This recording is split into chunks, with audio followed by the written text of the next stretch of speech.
के बाद एक कद्दावर नेता का टिकट कटना महज इत्तेफाक नहीं हो सकता है ना। लेकिन इन टिकट को काटने के बाद बीजेपी को अब एक और जोरदार झटका लग गया है, क्योंकि बीजेपी ने जो सोचा था वैसे बिल्कुल नहीं हुआ है। बीजेपी के टिकट काटने के बाद नेताओं ने पार्टी से ही बगावत कर ली है और अपनी ही पार्टी को दरकिनार कर दिया है। दरअसल भारतीय जनता पार्टी ने गुजरात में 160 सीटों पर उम्मीदवारों का ऐलान कर दिया है। पार्टी ने करीब 3 दर्जन विधायकों का टिकट काट दिया।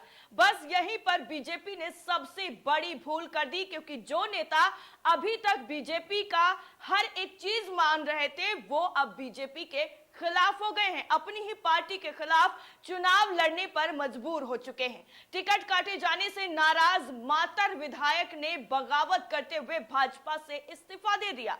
खेड़ा जिले के मातर सीट से 2 बार के विधायक केसरी सिंह सोलंकी ने आम आदमी पार्टी का दामन थाम लिया है। जी हां, जो अभी तक आम आदमी पार्टी को कहीं पर भी नहीं दिखाया जा रहा था कि यहां पर आम आदमी पार्टी भी चुनाव लड़ रही है, ना तो वो ओपिनियन पोल में सामने आ रहा था, लेकिन आम आदमी पार्टी का जो साख है वो कितनी ज्यादा मजबूत हो रही है वो आपके सामने है। जो जनसैलाब देखने को मिलता है, लोगों की भीड़ देखने को मिलती है, चाहे वो कोई भी रैली हो, लेकिन आम आदमी पार्टी का जो बढ़ता रुतबा है वो बीजेपी के लिए खतरे की घंटी जरूर बन गया है।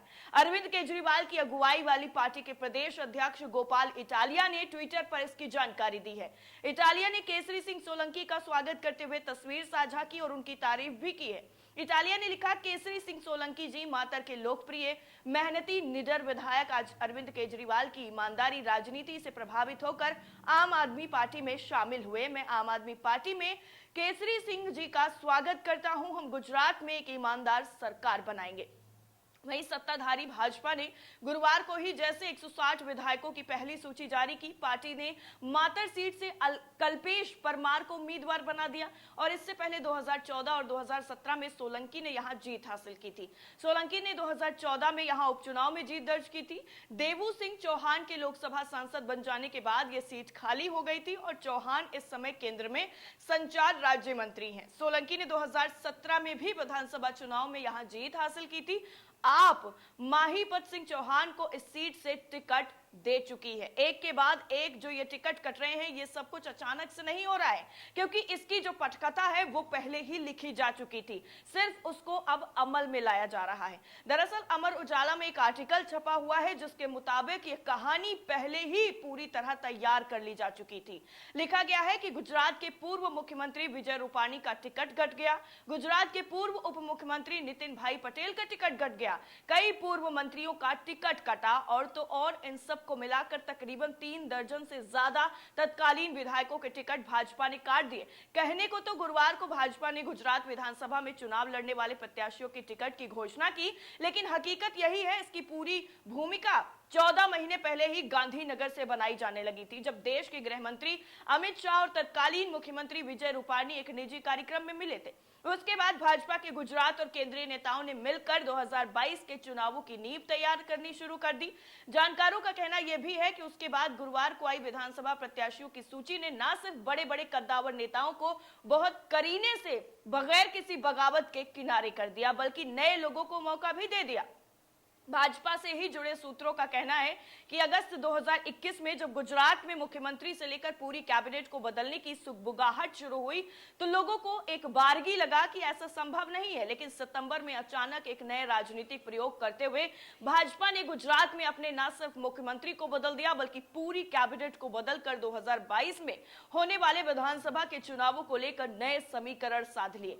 गुजरात भाजपा से जुड़े वरिष्ठ नेता कहते हैं कि जब सितंबर में मुख्यमंत्री विजय रूपाणी ने इस्तीफा दिया तो कयास लगाए जाने लगे कि आखिर इतना बड़ा घटनाक्रम शुरू क्यों हुआ।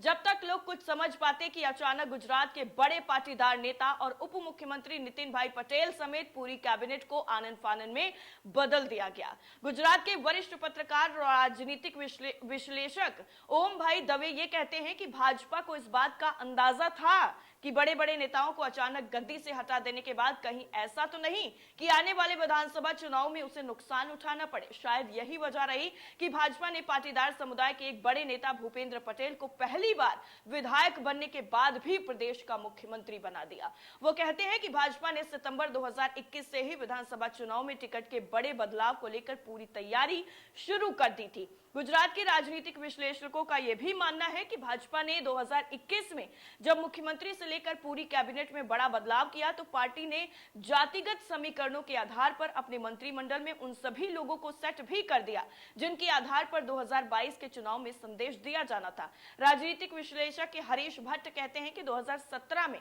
जब भाजपा ने सरकार बनाई तो गुजरात के जातिगत समीकरणों को साधते हुए मंत्रिमंडल का बंटवारा किया गया। कई अंदरूनी कारणों और आंतरिक सर्वे के बाद जब भाजपा ने 2021 में मुख्यमंत्री से लेकर पूरी कैबिनेट को बदल दिया तो अंदेशा यह भी था कि कहीं ऐसा तो नहीं कि 2000 में जातिगत समुदायों में नाराजगी हो और इसका खामियाजा भाजपा को भुगतना पड़े। इसी को ध्यान में रखते हुए भाजपा ने 2021 सितंबर में हुए बड़े फेरबदल के बाद पूरी कैबिनेट को उसी आधार पर तैयार किया जो कि 2022 के चुनाव में बेहतर परिणाम दे सके। गुजरात के सियासी जानकारों का यह भी मानना है कि सरकार के नुमाइंदे बदलने से ही 2022 में भाजपा की राह आसान होती नजर नहीं आ रही है।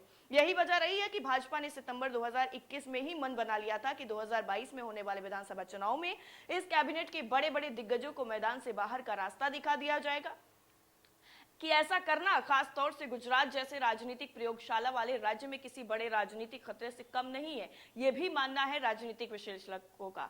लेकिन भारतीय जनता पार्टी ने उस पर काम करना शुरू कर दिया था। सियासी जानकारों का मानना है कि बीते 14 महीने के लिए ग्राउंड वर्क और होमवर्क की बदौलत ही गुरुवार को पूर्व मुख्यमंत्री से लेकर पूर्व मुख्यमंत्री और कई मंत्रियों से लेकर दर्जनों विधायकों के टिकट काट दिए गए। गुजरात भाजपा में संगठन की तरफ से महत्वपूर्ण भूमिका निभाने वाले एक वरिष्ठ नेता कहते हैं कि भाजपा में प्रत्याशियों का बदलना और ना बदलना महत्वपूर्ण बात नहीं होती है। उक्त नेता का कहना यह भी है कि 2017 के हुए विधानसभा चुनाव में भी भाजपा ने इसी तरीके का फेरबदल किया और गुजरात में भाजपा की सरकार बनी थी। 2022 में भी भाजपा ने कुछ अनोखा और अलग ही किया है। वो ये भी कहते हैं कि भाजपा में चुनाव व्यक्ति नहीं है बल्कि कमल का फूल ही चुनाव लड़ता है और वही मैदान में होता है। जिन वरिष्ठ नेताओं ने चुनाव न लड़ने के लिए संगठन से गुजारिश की है उनकी बात का ध्यान रखा गया और उन्हें चुनावी मैदान में नहीं उतारा गया। लेकिन यह सवाल करने पर कि जिन नेताओं को चुनाव मैदान में नहीं उतारा गया है उनका कहना है कि जो लोग चुनावी मैदान में नहीं उतरे हैं उनके लिए संगठन ने नई जिम्मेदारियां तय कर दी है। यानी कुल मिलाकर के A to Z सारी चीजें ये हैं कि गुजरात में जो ये पूरी कहानी लिखी गई है वो स्क्रिप्ट पहले ही तैयार हो चुकी थी। सिर्फ और सिर्फ अब एक के बाद एक एक्शन और उसके बाद कट बोलना है। इसके साथ ही अब गुजरात में जो नए नए चेहरे आए हैं उसके बाद बीजेपी की मुश्किलें ज्यादा बढ़ेंगी या फिर नए चेहरों के साथ बीजेपी एक नई बहुमत के साथ सरकार बनाती है या फिर आम आदमी पार्टी उन्हें पूरी तरह से चित कर देती है, ये कुछ दिनों के बाद ही पता चल जाएगा। इस पूरी रिपोर्ट को लेकर आपकी राय क्या है कमेंट करके जरूर बताइएगा। मिलते हैं अगले वीडियो में। जय हिंद।